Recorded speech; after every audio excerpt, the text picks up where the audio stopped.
It's Club 1045. We're out here at Electricity Nightclub tonight with BT, the legend. What's up, man? Thank you so much for having us. Oh, it's a pleasure, man. You're number one on iTunes today. That is so awesome. I mean, that's got to be crazy. How do you feel about that? You know what? I've never had a record that's done this. I mean, even these Hopeful Machines, like that, you know, and that was the first record I ever had that got nominated for Grammy. Like that record came in, you know, in the 20s, and it worked. It got to number one, but like this was just, we couldn't believe it. We woke up this morning and we're like, are you kidding me?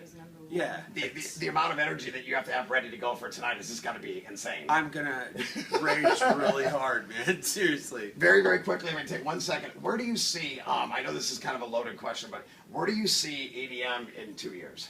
So here's the thing, okay, is hip-hop had about 3 to 4 years to kind of congeal in the underground. It kind of fizzled, sort of. Before it crossed into mainstream culture, right? So hip hop, you know, in the early '80s, right? You know, Grandmaster Flash, Blondie, all these kind of things. Those are the first things that crested over. But hip hop music and culture was curated within the hip hop community for only about 3 or 4 years. There's a 25-year precedent for dance music, and absolutely a forum for appreciating dance music, what it means in a performance context, what the music means, all kinds of idiomatic and specific, you know, genre types of dance music. This is literally the beginning of the tip of the iceberg.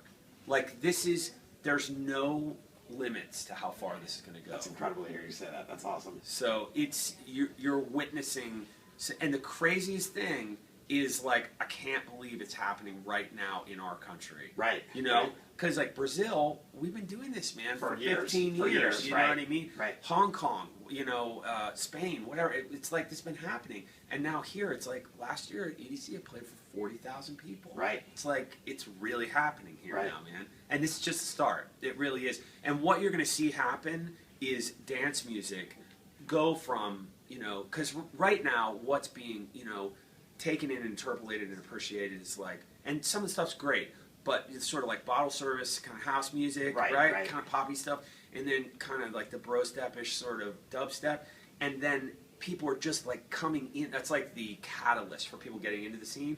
And so over the next 2 years, just to really succinctly answer your question, you're going to see people get into all the really cool stuff. You know what I mean? So into IDM and, you know, if there was one thing that you could tell new fans coming into EDM now to convince them to listen to BT's music, what would that be? I'd say wait till they're ready, honestly. Like, I want them to come Let when them they discover can you on appreciate their own? it. Yeah, absolutely.